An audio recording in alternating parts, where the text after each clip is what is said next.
চলেন আজকে আপনাদের সাথে একটা দারুণ জিনিস শেয়ার করি, যেটা আপনি দেখার জন্য হয়তো সুদূর বাংলাদেশ কিংবা পৃথিবীর অন্য কোনো দেশ থেকে অপেক্ষায় আছেন। সেটা হচ্ছে শিবুয়া স্টেশনের যে জেব্রা ক্রসিং। এই ক্রসিংটা পার করার জন্য, এই ক্রসিংয়ের ক্রাউড দেখার জন্য এখানে হাজার হাজার মানুষ ভিড় করে। আপনি জেনে অবাক হবেন, এই ক্রসিংটা একবারে ৩,০০০-এরও বেশি মানুষ ক্রস করে। এটা প্রথমে তো ছিল প্রয়োজন, ক্রসিং সবসময়ই প্রয়োজনের জন্য, রাস্তা ক্রস করার জন্য।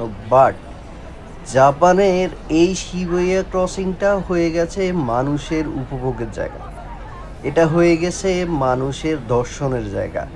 মানুষ শুধুমাত্র এই জায়গাটাতে ক্রস করবে বলে, এই জায়গাটা দেখবে বলে, এখানকার সৌন্দর্যটা উপভোগ করবে বলে প্রতিদিন বিভিন্ন দেশ থেকে, বিভিন্ন শহর থেকে মানুষ ভিড় করে।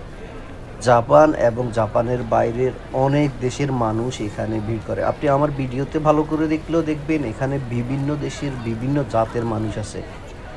মানে আপনি কল্পনা করতে পারবেন না এখানে ক্রাউডটা কোন লেভেলের হয়। ৩,০০০ মানুষ একটা সিগন্যাল একবারে ৩০ সেকেন্ডের মধ্যেই ক্রস করে যায়।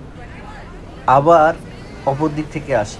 আবার এই আশেপাশে বড় বড় বিল্ডিং যেগুলো দেখতেছেন, এগুলাতে যে ফ্লোরগুলা এই পাশ ঘেরা রেস্টুরেন্ট বা কফি শপ, যেমন এই পেছনের স্টারবাকসের কথাই বলি। আপনি স্টারবাকসের এই পাশটাতে যদি যে এই ভিউটা দেখতে বসেন, তবে আপনাকে মিনিমাম একটা কপি হইলেও অর্ডার করতে হবে। মানে আপনি এমনিতে যাইয়া দেখতে পারবেন না, ওখানে আপনাকে কিছু কিনে বসে দেখতে হবে।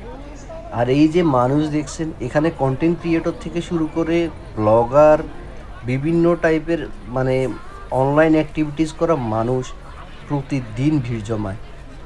এমন অনেক মানুষ আছে এখানে ক্যামেরা স্ট্যান্ড নিয়ে সারা দিন পার করে দেয় এটার ভিউ ধরার জন্য।